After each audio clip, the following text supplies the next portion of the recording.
think not more important, but a general truth of God that I think we need to come to terms with is, if you can't identify an area in which God disagrees with you, then you're not worshiping God.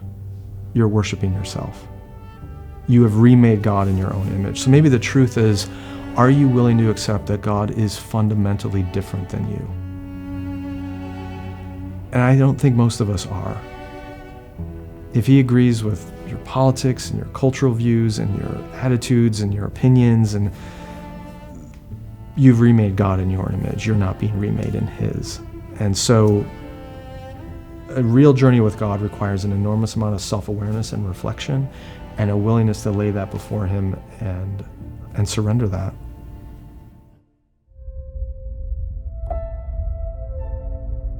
Probably the most frequent misconception I see is people think God is primarily interested in using them. How am I advancing God's kingdom? How through me is he going to change the world? How is he going to right all these injustices? How is he going to heal these broken things? How is God going to use me to affect the world in a positive way?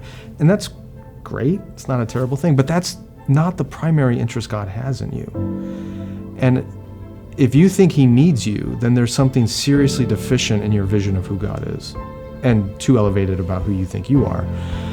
And so what I wish people understood is that God doesn't primarily want to use you. He wants to be with you.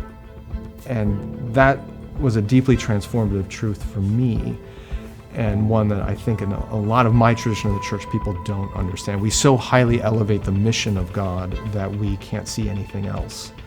And in a very strange sense, we've made an idol out of the mission. Do you see God as a compassionate Father who longs to be with you? If you're thinking through these thoughts and want to join us on this journey, click the video above here, and please subscribe, like, leave a comment, and join me as we journey through this together.